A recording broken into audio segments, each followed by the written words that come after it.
Morning everyone, and welcome back to week 2 of Vlogmas.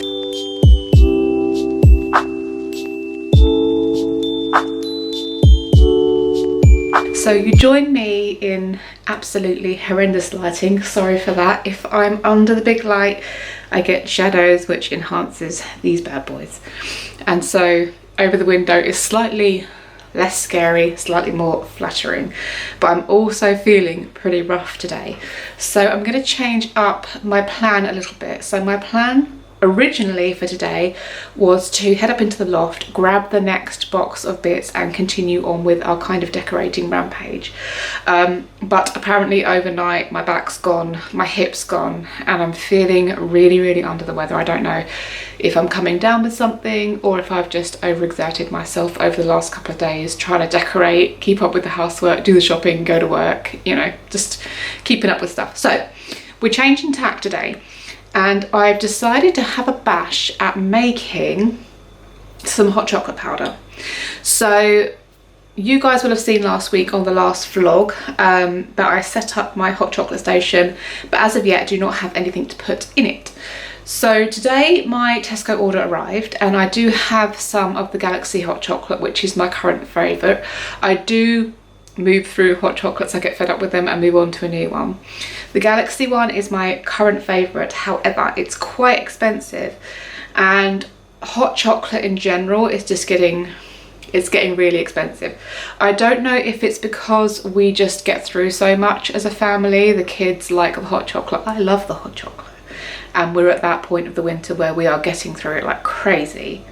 But I thought it might be fun to have a bash at making our own, because I think it's going to work out a little bit cheaper and it means I can adjust it to taste, kind of going on what I personally like and what the kids personally like. So some hot chocolates are kind of like the ready mixed powders are a little bit weak or maybe a little bit too bitter for our taste, that kind of thing. This can be adjusted, and I thought that would be a really good thing to do today while I'm feeling just a little bit run down. So I found a recipe online and I've got the bits, and fingers crossed it's going to come out amazing. I'm going to try it at the end. I'm going to try it with some water first, hot water of course, because this does have milk powder in it, so it shouldn't need to be added with milk. And then later on tonight I'm going to try it with milk, and we're going to see which one works out best, and then we're going to cost it all up and see if this is actually going to work out cheaper. Because even if it's like 25p, 50p, because I'm buying it like every single week, a couple of packs every single week, that's kind of significant savings over the course of the winter.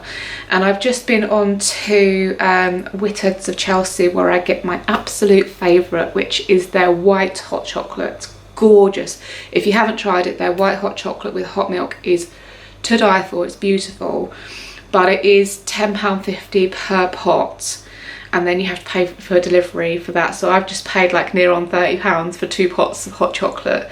It's getting a little bit wayward, so we're going to try this today. I'm going to take you along with me. I will link the recipe below if you guys want to try it yourselves, but it might be that I will tweak it once I've had a drink. I might add some more sugar, I might add some more cocoa, I might add some more milk.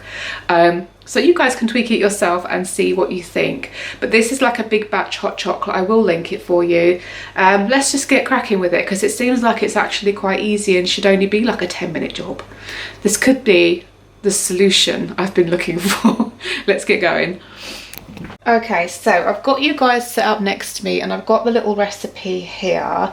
This is a recipe from iambaker.net, so it's I believe American.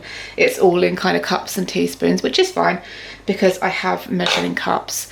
But if you don't, you might just want to have a look at the weights that you're going to be using. I know in the UK we tend to use grams rather than cups. But let's get going. So what we're going to need, we are going to need, of course, some cocoa powder. I've just got the Tesco one because I didn't want to invest a huge amount of money in a really good cocoa powder if I don't like how this is going to come out. So I've just got the Tesco one. I'm sure it's fine. I've got some powdered milk. This is the Nestle one. This was quite expensive. They did have a Tesco one, but it was sold out. So I'm going to keep an eye out for a cheaper powdered milk. But yeah, I did manage to pick up this one. So it's a full cream powdered milk, this one. We also have some icing sugar, or confectioner's sugar as you would call it in the States.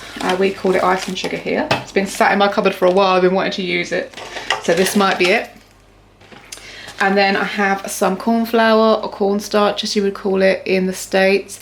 I thought this was a weird ingredient, but apparently this is what makes it kind of creamy.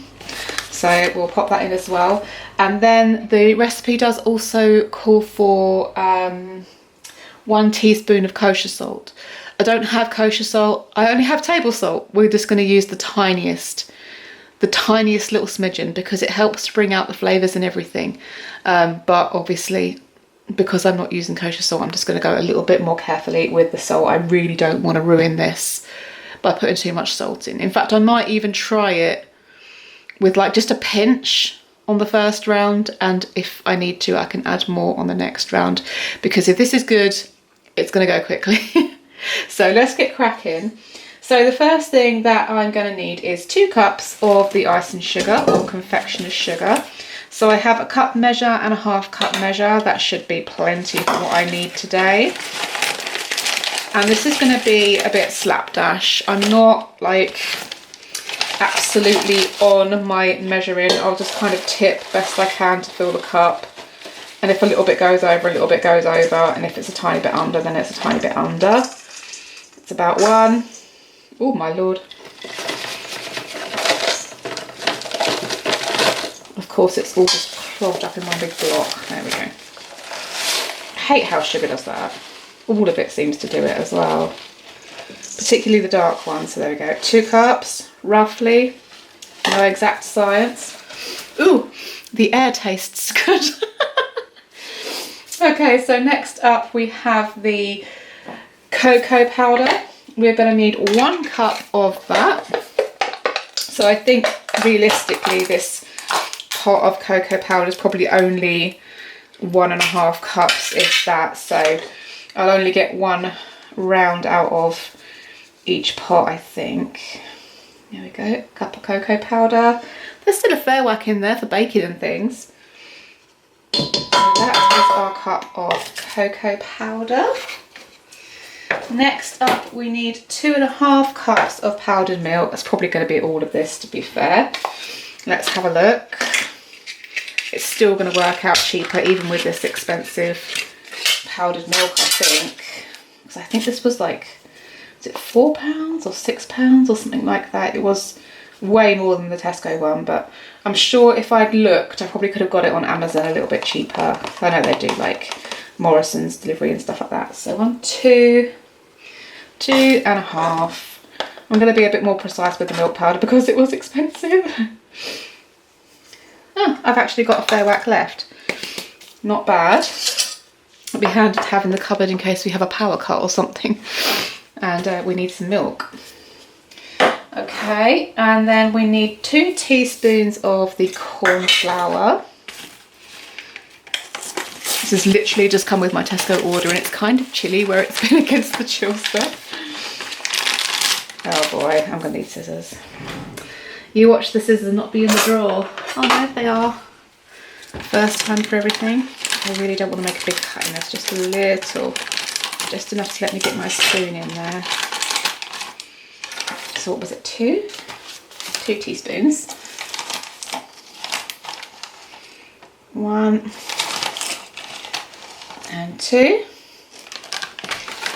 And then I'm just going to do like the tiniest little bit of salt. There we go. Just to bring out, that's like literally 2 pinches, not chef pinches of salt.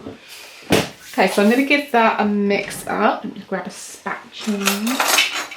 I've shot myself in the foot and I've put the camera tripod right in the way of the drawer. So I'm going to give it a gentle mix because that confectioner's sugar, the icing sugar, really does float into the air. I can still taste it now. I really hope this comes out well. Be amazing. I mean, look how much it's made. There's loads there. I'm going to need to get a couple of jars to put this all in. Okay, so tip. Sieve your sugar. I've got loads of lumps in here, so I'm going to have to pop it through a sieve now because I don't want loads of lumps like that.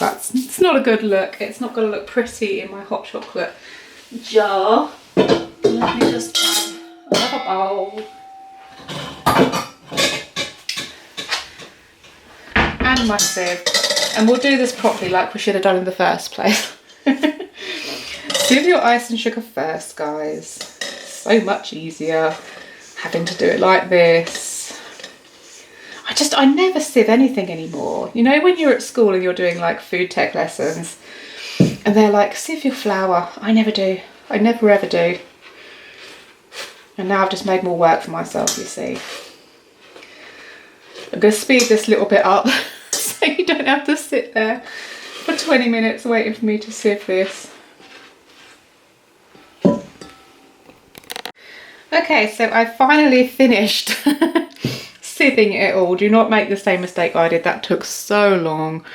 But that is looking pretty much like a store-bought hot chocolate mix. And there is so much of it. I mean, considering I am wearing half of it and so is the countertop, I think that is such a huge amount of hot chocolate. That might actually keep us going for a couple of weeks. I'm so excited to try this. I'm going to pop the kettle on and we're going to have a go. I really hope it's nice. Let's find out. Okay, so the kettle's boiled. I've had a little bit of a clean up because I made such a mess. So I'm going to try it first just with water. It does say on the recipe that you can use either. So I'm going to try it both today and I'm going to see what works best. So the recipe says when making a cup of hot cocoa, use about 1/4 cup of powder per cup of hot water or milk. So I'm just going to grab my cup back. I took it over the other side of the room and my little spoon. And then this is a 1/2 cup, so I'm just going to half fill this with our powder mix. I'm genuinely excited to try this. You know when you have like no kind of faith in yourself that you can do something and then you do it and you kind of almost surprise yourself? I feel like that's me now. So I'd say that's probably about 4 or 5 teaspoons if you're doing it via teaspoon. And then I'm just gonna, what I usually do is add a little bit of hot water in the bottom. And then you find your spoon, which has vanished into the hot chocolate bowl mix, so you're making a mess again. And I make that into normally a little paste. I put a little bit too much water in there for it to be a paste, but I mix it in to that just to make sure I've got no lumps of powder at the bottom. I hate it when you make a hot chocolate and you get these lumps of powder in the bottom. It's looking pretty good so far. And then I'll top it up with the rest of the water. I'm not going to add any milk to this at the moment. Normally I do, but because it's got the milk powder in it, I don't want to ruin it by putting extra milk in. I might taste it and then decide if it needs milk as well. But it seems to have all stirred in pretty well. I can't see any lumps on the top. I really want to take a sip of it now, but I know it's going to burn me. Let's go and sit down and we'll try it sitting down in the lounge. Okay, so in the lounge, I've put a little bit of cold water in it because I'm quite possibly the most impatient person when there is a hot drink on the planet. I get criticised for it a lot, but I will get a tea down me in 5 minutes straight from the kettle. So I put just a little bit of cold water in this so that I can give it a go.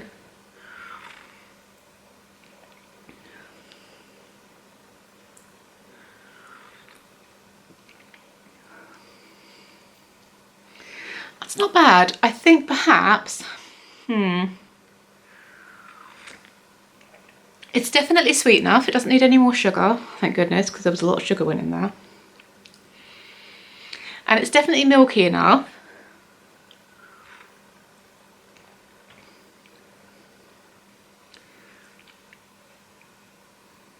I'm trying to decide if I put a little bit more cocoa in it, is it going to make it bitter? Is it going to ruin the balance? But it does taste like, almost like the Cadbury hot chocolate. It's mild. It's nice.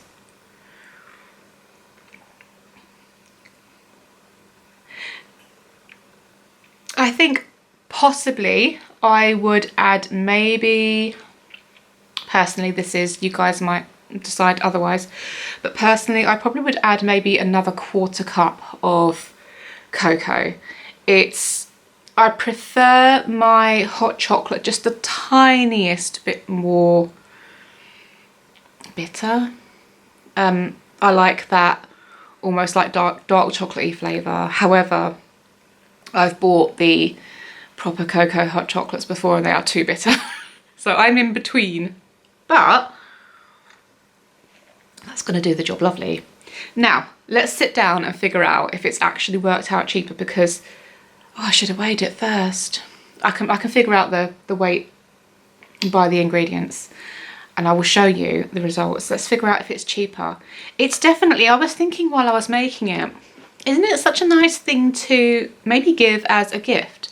Like if you are making Christmas gifts for people and you want to do like a hot chocolate cone or a cute little hot chocolate mug with hot chocolate and marshmallow and stuff like that, you can make this at home. I mean, genuinely, I don't have much in the way of cooking skills. That was literally put the stuff into a bowl and mix it and I messed it up. But that took 5 minutes, even with the mess up, that took 5 minutes. And there's so much hot chocolate there. That would be such a brilliant thing to do for gifts for people, or like favours if you're having like maybe a Christmas wedding or a Christmas party or something like that. That would be really nice favours. That's definitely better than some of the hot chocolates you buy from the shop. I'm just a little bit kind of like, you know when you make things at home from scratch and they're just that little notch above? I wouldn't say this is a little notch above. I would say this is on par with probably like the Cadbury options kind of level hot chocolates. It's definitely going to do the job for us. Let's figure out if it was cheaper. Okay, I'm back. I've done the maths, which for me doesn't happen very often. I'm not a maths brain. I've had my little calculator out. I've had all my measurements out. One thing that I have noticed, I was doing the recipe in cups as it said to do, and I didn't realise, but next to the cup measurement there is a weight in grams. And I don't know if my cup is different from the American measuring cup, but my cup was pretty much double. So I've made kind of double the amount than the recipe suggests, because each of my cups is 250 grams, and this was saying that 2 cups, 2.5 cups is like 250, 275. So I've made double, but I figured it all out. So I have used approximately 64 pence worth of icing sugar, £1 worth of cocoa, £2.75 roughly, I have had to round some of these, of the powdered milk, 2 teaspoons of cornstarch was, I've rounded that up because I can't bother to figure it out, about 20p, and the salt, negligible. I've put it as 10p just because it needs a price, but most people have got salt floating around the house anyway. Now that would have been even cheaper if I could have got the powdered milk from Tesco, bear in mind. So that has come to £4.69, which is more than a pot of hot chocolate, but this recipe, the proper one, I've made double, makes 720 grams of hot chocolate. And looking at, so you've got £4.69 for 720 grams. Then I went onto my Tesco app and I had a look at how much Galaxy hot chocolate is, because it's along the lines of Galaxy options, the Cadbury hot chocolate, they're all kind of on par, the cheaper level hot chocolates. And that is 95 pence per 100 grams. So to make 720 grams worth of the Galaxy, to buy 720 grams worth of the Galaxy is £6.80. So we've got our £4.69 to their £6.80. So it is actually cheaper to do this as well. So not only can you have a huge batch of hot chocolate, you can tweak it to your own measurements. It's fresh. You can give it out as gifts, and it's like near on £2 cheaper. You can't argue with that, can you? I'm quite happy with myself that I found that recipe. And I will say, I'm still drinking it as I was doing that. And the cooler it gets, the more chocolate flavour you get. I think it's where I've been rushing things again. My tongue's been too busy burning to not really register the taste of the chocolate. I was trying to drink it too hot. So the chocolatey flavour is coming through a little bit more. I still personally would add some because I like it that little bit more bitter, a little bit more tart. But yeah, this is going to work out perfectly. I think I might just make my own hot chocolate from here on in. And then I will grab, usually in places like B&M and stuff at the moment, they've got all the syrups, all the hot chocolate syrups, all the coffee syrups in like little bottles. And I'll just buy a bunch of those with my hot chocolate. We can have any hot chocolate we like. The only one I've had to buy separately is the white one. And I do have some of the Galaxy one in the cupboard that I don't even know if I'm going to use now because I like this one. So yeah, absolutely positive first step towards the day. I feel like I've done something productive and something that I've been wanting to do for a really long time. So give it a go, you guys. Like I say, I'm definitely going to link that below because this is a recipe that's going to go into my book. Speaking of which, I need a recipe book. Do any of you guys know where I can grab a blank, like a really nice blank recipe book where I can write all my recipes? At the moment, I've just got them in like a spiral bound notebook, and I want kind of like almost like a photo album, you know. I want it to have like a protective cover that you can put over the recipe because I feel like things have been missed in the world, like inventions have been missed. Now this probably does exist, but I've never come across one. But a recipe book that's got protective covers so that when you are cooking things and making a mess in the kitchen and there's oil and grease and sauce and staining things all over the place, your recipes don't get ruined, because mine get ruined every single time. I made a korma the other week and I put the immersion blender into the sauce. It was a new immersion blender, and of course, me being me, forgot to take the cover off of the blade when I used it. So I washed it with the cover on and put it into the korma sauce, and it went everywhere. It went absolutely everywhere. My recipe sheet was absolutely ruined. So if any of you guys know of somewhere I can pick up a recipe book that has like the protective covers, or I'm just going to end up getting one of those project files, you know, but it doesn't look, I want it to look pretty. I want to have a pretty recipe book on the shelf that's full of all my recipes that I found and adjusted and tweaked to what we like, as like something like an heirloom that the kids can have when I go, that's actually going to hold up to the test of time but also look really nice on the shelf. If any of you guys know of that, let me know down below, because I'll be very, very interested in doing that. Failing that, I might have to make one. I used to spend quite a lot of time bookbinding and making kind of photo albums and stuff like that. I don't really want to do it again because I got rid of all of my kind of crafting stuff, but I will, if necessary, to get just right, I will do it. But yeah, absolute success. So it only remains for me to decide what the heck I'm going to do with all of this hot chocolate powder. Now obviously I am going to put some into my hot chocolate station, it goes without saying, but I'm not going to be doing that until my Whittard's white hot chocolate order comes, because I really want to make a cute little aesthetic kind of short of the hot chocolate station getting filled up. So I think what I'm going to do is, I'm pretty sure somewhere in this drawer of death and doom I have, oh god, they're so small. I have sandwich bags, but they're so small. Somewhere I have freezer bags. Let me just rummage for a second. Aha! Didn't need to rummage at all. They were right there where I needed them. These are much better. I'm going to pop it into this for now. Now, if you've got all the pretty jars, all the lovely pots, then you're going to have no issue with this. I'm going to put it in a bag for now. And then when I do the hot chocolate station, when my Whittard's order arrives, it can go in there, and then I'll keep the remaining in one of those sandwich bags. But make sure you wrap it up tight. You don't want this to get moist or anything like that. I'm assuming it will keep for as long as normal hot chocolate will. I mean, it's all dried. As long as there's no moisture going in there, it should be okay. It's just... That being said, what is that? Is that moisture in my bag? Ow! Oh, for heaven's sake. Well, that batch is probably ruined. Make sure that you've got a nice airtight jar that's dry, because apparently my bags that have been sat in the cupboard are wet. It might just be where the icing sugar's hitting the side actually and sticking to the static. I don't know. It doesn't feel wet. I don't know though. Oh, that's cocoa. I think we might be alright.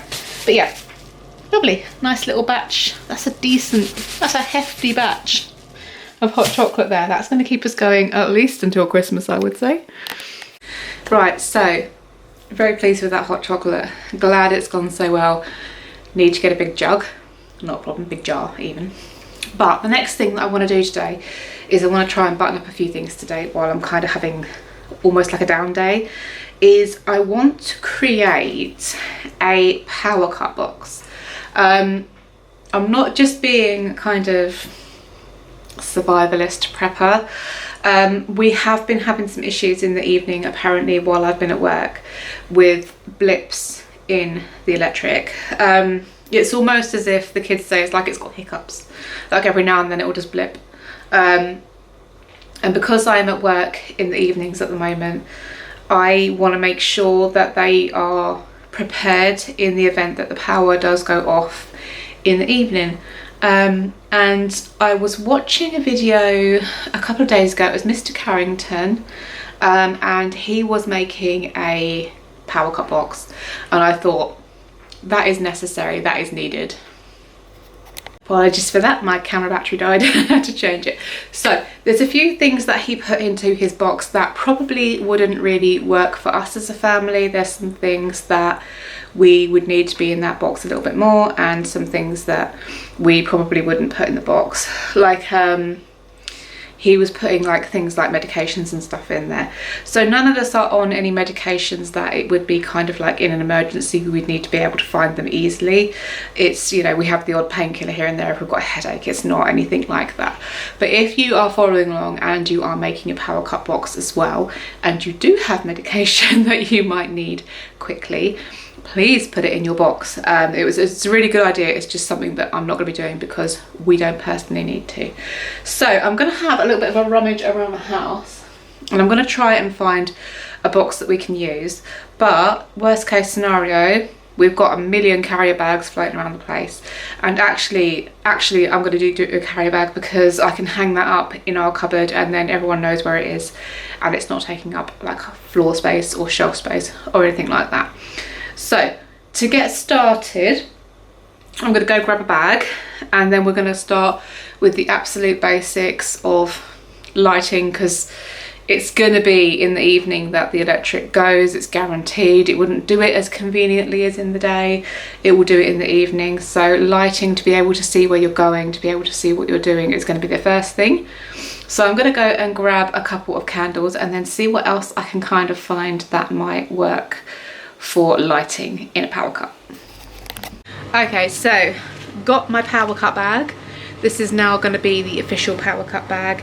It's nice and visible in the cupboard, and it will have its own hook so that the kids can find it in the event of a power cut emergency and they need stuff. So first thing I'm going to grab is some candles. I have a couple of pillar candles down in my box down here that I was going to put onto these candlestick holders, but then I was worried that it was going to burn the unit, so I ended up with LED candles on there. So I've got a couple of pillar candles floating around that can quite happily go into this bag.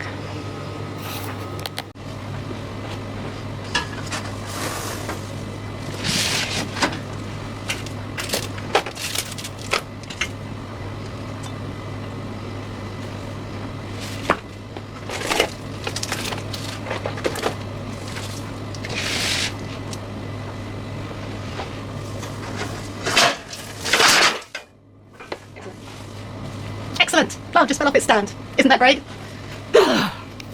Plant salvaged. I need to get a new stand for that. Every single time I try and move this plant, it does that.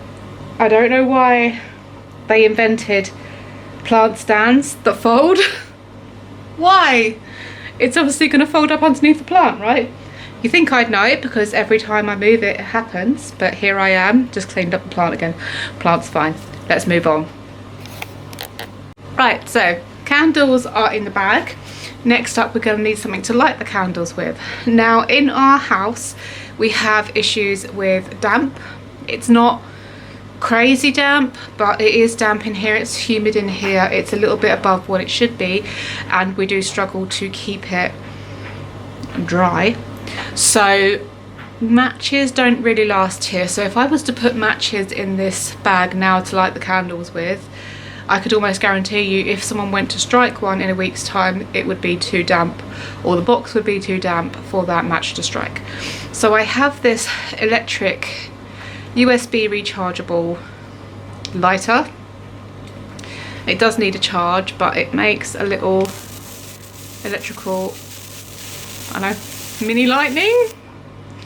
And you can light the candles with that. So I'm going to recharge this, and then that's going to go into the bag, because that power cut time is going to be so much better than trying to faff around lighting matches that are not going to strike. So get it charged in the bag. So speaking of charging, the next thing that I'm going to pop into the bag is a big old power bank. So this is my power bank. It came with one of my old phones. It is 10,000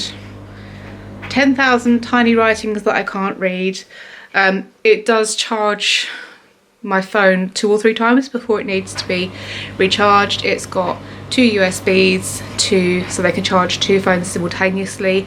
And I feel like in a power bank, in a power cut situation where I'm at work and there's no kind of adult around that has experienced power cuts and stuff like that, having your phone is kind of crucial. So this is already charged. The kids also have small power banks each, so I'm going to charge those up as well, and they're going to go into the bag. Crucial. So I feel like we've got the basics covered. I have just popped online and ordered some more plasters. I ordered a box of 800 plasters and they came only the week before last. I can't find a single one. I'm pretty sure one of the children is taking them and using them as stickers or something. All I know is 800 plasters have gone zip off of the face of the earth. So I've ordered some more plasters, and I'll put a little mini first aid kit in there, because if the lights all do go out and they're bumping around trying to find sources of light, trying to get to the bag, things like that, you're more likely to have a small injury such as a bump or scrape. So plasters, small bandages, not like a huge everything kit, but just like a little mini first aid kit. I might pick up one of the little travel ones that you take on holiday with you. That'd be perfect. That will go in there as well. And then I think I've got a couple of wind-up torches, which will be awesome as well. I'm gonna go grab those. Okay, so we've got this little wind-up torch here that we actually bought for my daughter when she was away camping with Air Cadets. She needed a little wind-up torch like this. Is it ideal? No. It would be much better to have a little click one that's got a battery in. And I'm sure I've got one somewhere, but I can't find it. But the fact that... excuse this. I used to have pictures here and I haven't painted over yet. But the fact that I've just gone looking for it and can't find it is the whole reason why I'm making this box today. Because if the power had gone out while I was at work and the kids phoned me and they said, "Mum, power's gone out, where's the torches?" I would have said by the front door, and they're not. There are no torches there. I can only assume we've got later nights and people are taking them for like when they're walking home from work and stuff like that. So I know that I've got to go online and order a couple more of those so I can have a couple in the bag. And I think that's pretty much going to cover kind of the basics. I think the worst thing these days, as people who have grown up in the modern age, is that it's kind of the mentality of the power cut that gets to you. It's like, oh my god, you don't realize how much you're using the Wi-Fi, how much you're using the electric, how much you're using everything until it's not there. And you think, oh, I'll just go and make a cup of tea, and you can't because there's no electric. Oh, I'll just do this, and you can't, there's no electric. I'll put the TV on, you can't, there's no electric. And I think the modern world is very much not geared up for power cuts. We are reliant on electric now. There are not that many homes that have kind of log burners or open fires and things like that in them anymore. So you really are kind of stuck in a power cut situation. We have plenty of blankets, so I'm not too concerned about warmth. It's not pleasant to be cold, but we have blankets that we can bundle up on ourselves and stay warm that way. Food, we have lots of kind of tins and things like that, so if the electric goes, we have still got the gas cooker.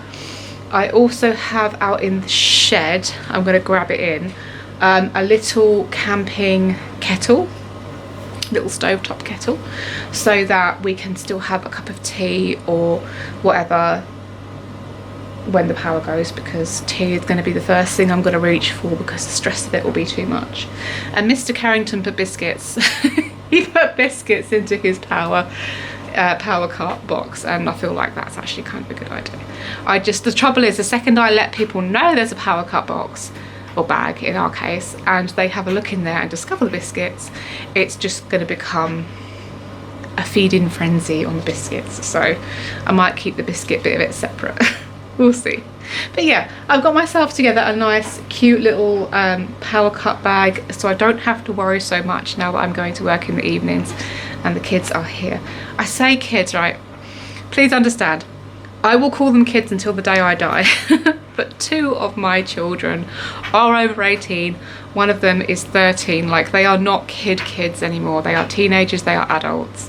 But yeah, they're not, please don't think that I leave children alone at home. I do not. I never have, I never will. But yeah, it'll be nice to know that they can take care of themselves. I think the last thing that I'm going to put in there, to be honest though, is we have a compendium box of board games. I think getting out of the mentality of we can't do this, we can't do that, we can't do other, and just sitting together and playing a couple of board games. Usually we are in an area where our power cuts are not long. There'll be an hour, maybe 2, if that. We are quite lucky, we're not out without power for months on end or weeks on end. So we can just sit and play board games and just enjoy a bit of family time together. It's really, really nice. So that's going to be it for the power cut bag. Very happy that's done. Very reassured that's done. So we've now got hot chocolate, we've got power cut bag. We are getting kind of ready now for winter.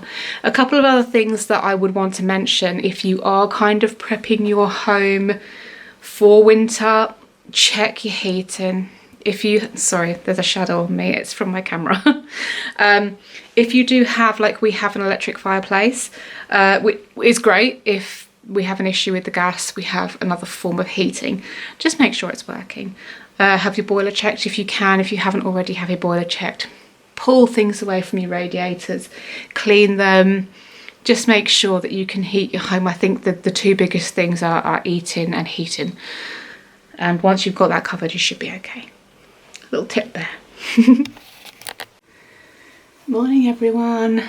First of all, apologies for the lighting. I am filming today in the bedroom, and that means that the lighting is crazy. Apologies for the ghostly appearance this morning. I am okay, I'm not ill. I look very pale because of the brightness of the light. Hopefully I can deal with that in editing. But yeah, today we are in the bedroom. I haven't done any filming for the last few days. I had 4 days off of work, and I thought, this is fantastic. I can get so much filmed. I can get all the rest of my Christmas decorating done. I can make the second Vlogmas video and everything is going to be wonderful. However, my brain, I'm sure there's some dodgy wiring up here because when I have unlimited time, my brain refuses to do anything. It sits there and makes me think about everything that I've got to do, which of course I do have to do, and of course I want to do, but because there is so much of the things I've got to do, brain does nothing. It will let me do nothing. So I've basically sat around for 4 days watching Poldark. That's what's occurred. It would seem that when I have the deadline of work to go to, somehow I'm motivated to get everything else done. So I guess I'm just going to be filming on working days now. I've also got it's not really an interview. I might be changing jobs, but it remains in the same company that I'm currently working for. So I'm currently in the canteen working as a canteen assistant for the staff, and I'm moving over onto the cleaning, which is a bit more me. And because it's in the same company, there's not really like an interview process or anything like that. I'm just going to go around today and have a little look at the kind of things I'll be expected to do, and if I want to move forward with that, I can, which is great. It's more sociable hours for me, which is brilliant. It means I can be here with the kids in the evening, which I really miss at the moment. I currently work 4 p.m. till 8 p.m, which is just a small shift, but it means that I can't sit and have dinner with the kids, and that's really quite important to me. When they are at school and at work and stuff, I'm here, and then when they get home I'm at work, so we don't really see each other aside from the weekends. And I know that's the case for a lot of parents, and that's just the way life is at the moment.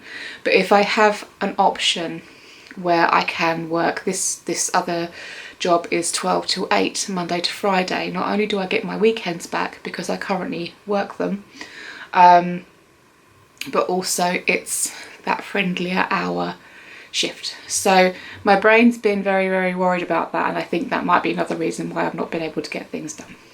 But that is today, so by this evening when I crawl into bed, that will be done, and I'll know what's going to be going forwards with that, whether I'm going to bother moving forwards with it or whether I'm just going to stay where I am. The money's no better, it's just there were friendlier hours. But anyway, I digress. Today we are in the bedroom. As you can see, I've popped up the Christmas tree and I've put the lights on it, and we're going to be decorating that to an extent today. So because I did the banisters last week, I actually used the baubles for that I was going to pop onto this tree. So all the baubles that I have for this tree are my vintage Santa ones. Let me just show you them 1 second.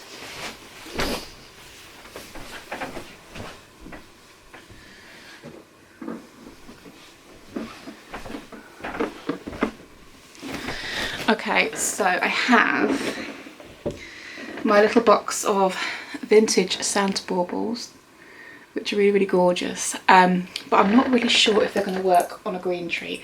I bought these with the big white tree in mind. They might. I'm going to put them on anyway and we're going to see.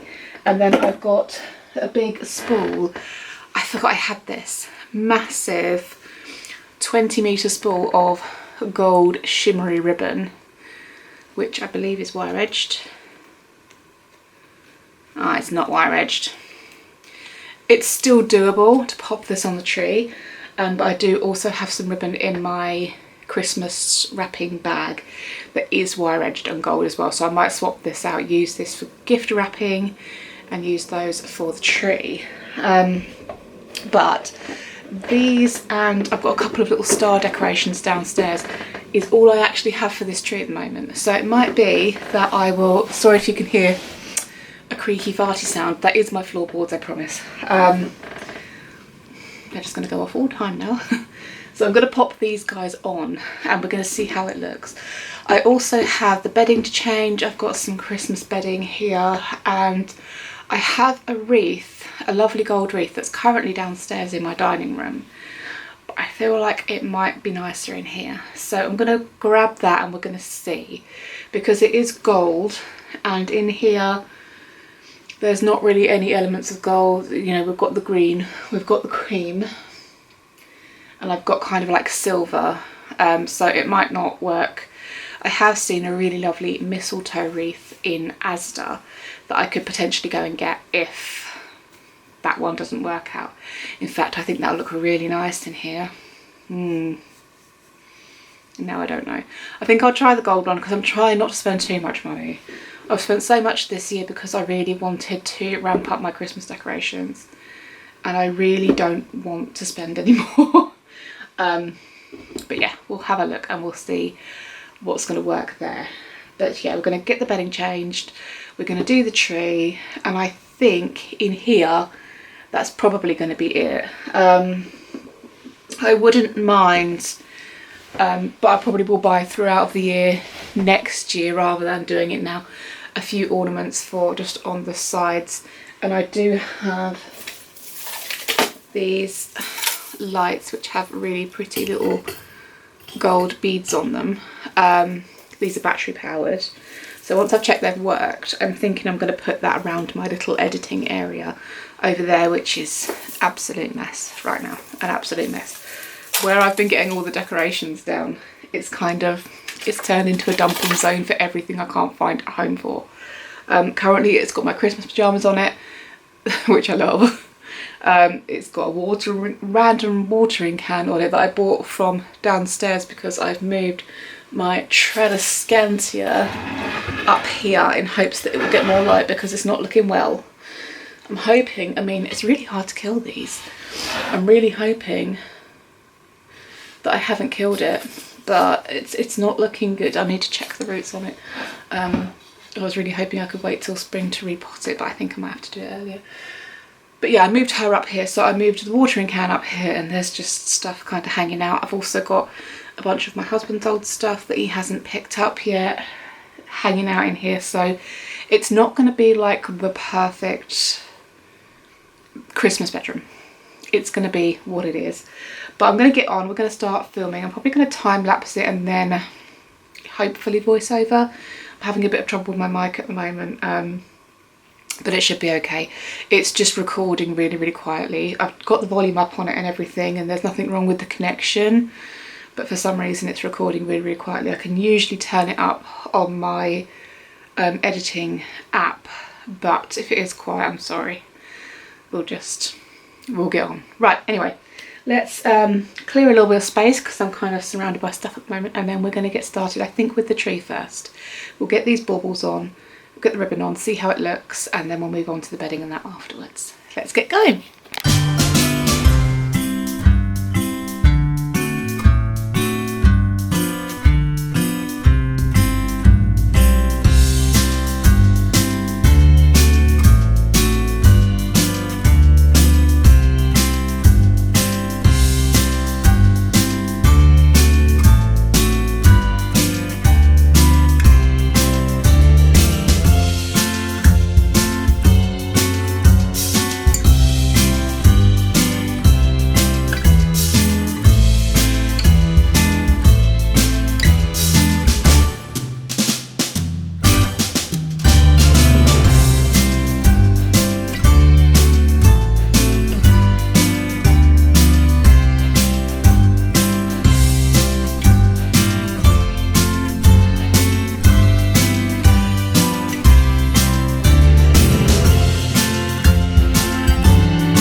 So this tree is finished for the time being. We have the gold ribbon. If anybody in the 90s used to have the Little Mermaid doll, do you remember what her tail was made from? It's the same as this. Brings back happy memories. And then of course I have my stars. There are two of these lovely gold ones on here, and there are two of these white ones on here, which I love. I love them both actually. They really complement each other quite well. And then there are 14 little vintage Santas on here. There are a couple more little ornaments downstairs that I want to put on here, but I'm not sure if they're going to work. Oh, one other thing that I've got on here. It's just a random and it's a one-off. It's a little unicorn that my youngest daughter bought for me years and years ago, and it's always going to have a pride of place on the Christmas tree. So I've got my little unicorn there catching the light nicely. I don't think I'm going to bother with the topper for this one because we have the sloped ceiling and it might be a bit of a problem. It looks a little bare, I won't deny it, but it also looks enough done for me to be happy and probably not pop any more decorations onto it. I might make a couple of bits to go on it. Maybe some more of those presents I was going to do for the garland perhaps. But this tree, as with all my trees this year, will be evolving over the next few years into bigger trees with more decorations on them. I'm trying to gather bits a little bit at a time each year so that I'm gradually gathering a collection rather than going out spending a bunch of money one year. I get to enjoy going out each year and buying 1 or 2 new things for each tree. So there we go, tree done. So with the tree all done, next up is going to be the bedding. I have some kind of brown toned, kind of heavy, I'll just show you it easier.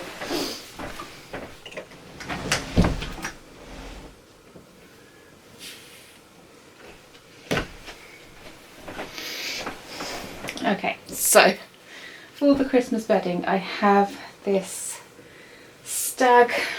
I've got it as a bedding bundle, so it's a little bit crumpled, but I can kind of show you the pattern. I have this brown stag bedding, which when I first saw it I fell in love with it because I was going a little bit kind of beige alongside a lot of other kind of YouTubers and influencers, and I loved it when I first saw it and I do still like it, but I want something a little bit more Christmas is here, exciting for next year. So this is probably going to be the last outing for this one, and I do also have a little pillow and a throw that's going to go over the top of it just to break it up, because I find when it's on the bed it's very blocky. There's nothing that really breaks it up aside from the stags, and they don't, because their background colour is the same, they don't really break it up all that much either, and I find it looks a little bit cheap when you put it on. It's lovely, it really is, but I don't think it's Christmassy enough for my Christmas. So I'm going to be on the hunt this year, while everything's still on sale, for next year's Christmas bedding in a king size.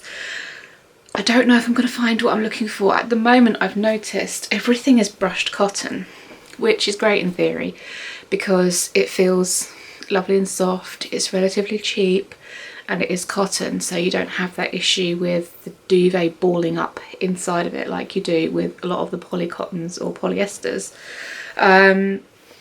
But I find like the second it goes through the wash, even if you do it on a 20 degree, even if you do it without the tumble dryer, the second you put brushed cotton through the wash, it ends up pilling. Is that how you say it? Pilling, piling, like bubbles, you know, the little bubbles. You get that like almost instantly the second you put it in the wash, and it looks about 20 years old by the time you put it back onto the bed. So I'm trying to avoid brushed cotton for that reason, but it seems like it's a bit of a trend at the moment, brushed cotton. I was looking at, once again, the Stacey Solomon stuff in Asda, and it's really, really gorgeous, but it's all brushed cotton, and it needs to last for me. It needs to be cotton or even linen. Linen is a little bit of a pain to keep crease free, so I'm more likely to go along the lines of just normal cotton, but like I say, it's really difficult to find, so it might be a bit of a job for the year to come to try and find Christmas bedding in a normal cotton or a linen. for next year. So hopefully this will be the last year for this one. I will take it to the charity shop. I might even keep hold of it to pop on the bed while I'm washing the Christmas bedding that I've got for next year. I haven't decided yet, but I'm a little bit bored of it.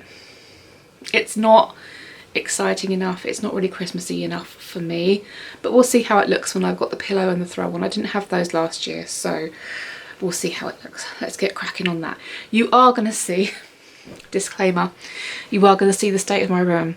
This is what happens to my room if I leave it for a couple of days. My room is the second biggest dumping ground in this entire house, because when I have guests around, they don't come in here.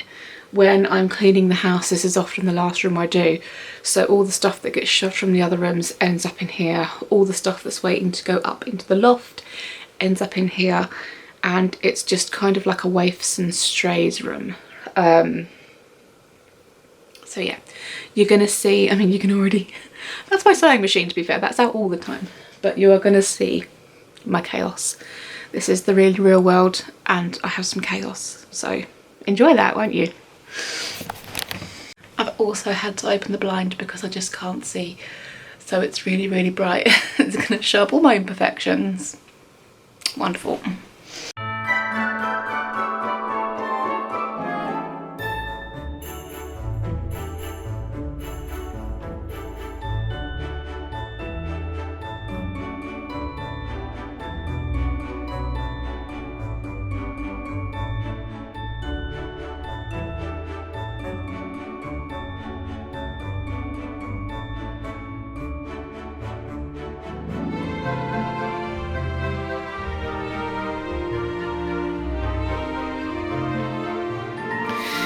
Okay, so final verdict is I still don't like it.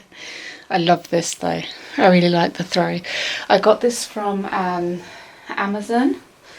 I can't remember what the company was called, but it's really lovely, textured, thick. It's going to be a nice warm throw. It sits nicely on the bed, but it doesn't work with the brown. So I have to remember for next year I need to find a green cover that works with this, I think, or a cream or a white.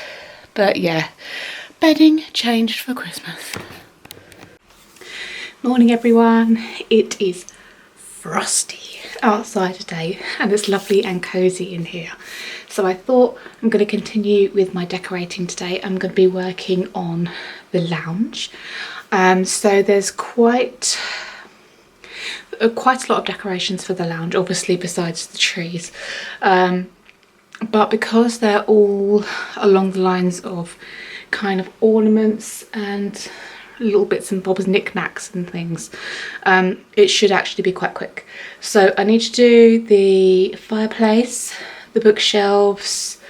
I think I've got a couple of bits for the little table, and a little kind of mini Christmas village from my childhood to do on the little table over by the shades. The village is battered. It's absolutely battered. We've had this in my family since I was about probably 12, something like that. We used to put it out every year in the little cabinet that we used to have underneath the fish tank. And when my dad moved, he gave the little village to me, and I've kept hold of it sentimentally. That doesn't sound right. Sentimentally? Anyway, I've kept hold of it because of the lovely memories that it brings. However, over the next few years, I am going to be changing it out. And I was feeling a little bit guilty about that to begin with, because this thing holds so many memories. But the memories are in here. They're not the thing. I'm going to take a photograph of it, all set up once I've done it. I'm going to put that photograph into my Christmas journal, which I'll show you in a little while. And then I will always have the memory of it without having to have broken, you know, Christmas village houses out, because they are broken, they are ceramic, they are sharp. Someone's going to hurt themselves at some point. And I would like to replace them. I'm going with the Lemax. I'm not entirely sure how you pronounce it, Christmas village. So I've bought 2 pieces for the Christmas village from them this year. I've got a Secret Santa gift shop, and I think it's like a post office or a cafe. I'll show you it when I get it out anyway. And each year I'm going to buy a couple more bits, and gradually I'm going to build up a Christmas village, which is going to go on my bookshelves and gradually get bigger and bigger each year, until such point where I've got kind of houses and things on all of the shelves, and then I can start working on like pathways and stuff like that. It's going to be fun. It's something I'm looking forward to building up over the next kind of 10-15 years, and eventually it'll be this lovely big thing that hopefully my grandchildren will enjoy. You never know. So anyway, I'm just going to set you up on a time lapse because I'm a little bit crunched for time today. I've got a Tesco delivery coming very, very soon. I've also got some oranges in the oven that I'm drying for when I make my Christmas wreath and my Christmas table centerpiece. I've got a table coming today. There's a lot going on. So I'm just going to pop you on to time lapse, and we're going to have some lovely Christmas music, and you can watch me put the decorations up. Enjoy.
Okay, so the lounge is all done, and the good news is I managed to get it done before Tesco start knocking on the door.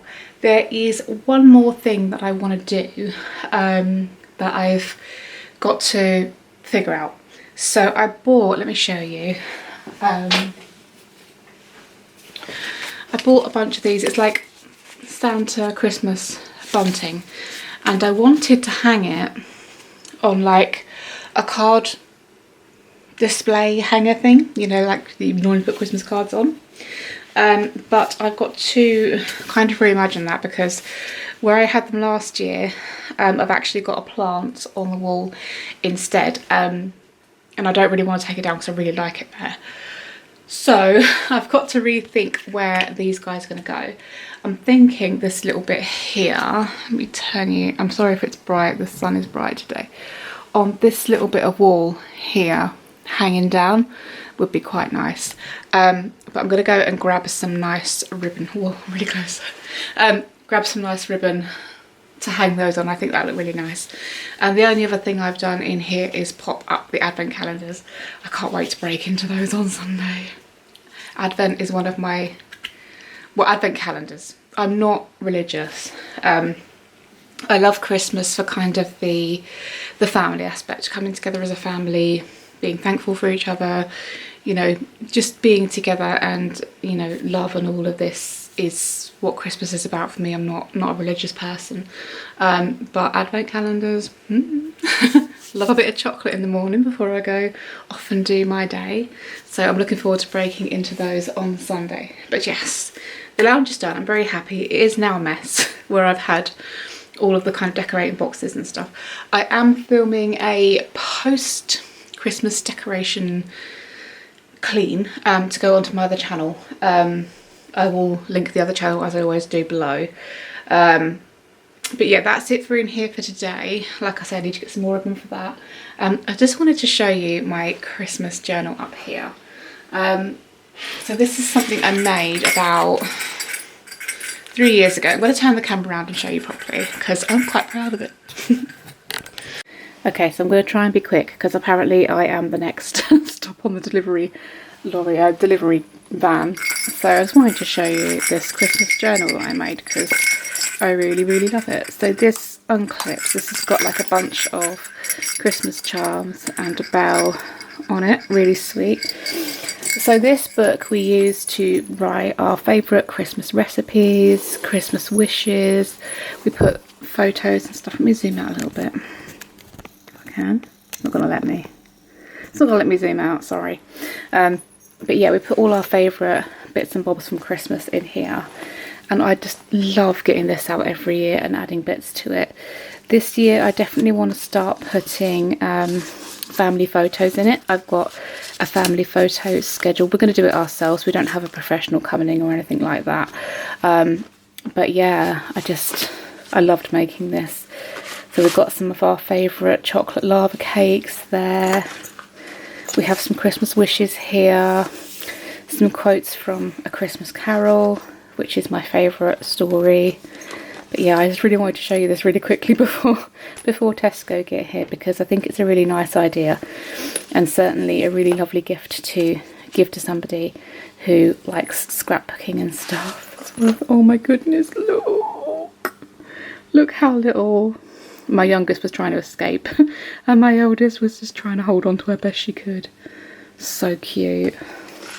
All these happy little Christmas memories are gradually filling up this book as the years go by. I love it so much. I think I might make another one, maybe a slightly bigger one for bigger Christmas photos and things like that. But for now, I love this. I definitely want to do, oh my goodness, I've got the kids' Christmas lists in here. I keep their old Christmas lists from when they were younger with all the bits they wanted. From Father Christmas, all of that is in here. It's just such a lovely little thing to have. But yeah, I think Tesco, I'm sure I just heard a van pull up, so I'm going to go. But yeah, I just wanted to show you that real quick.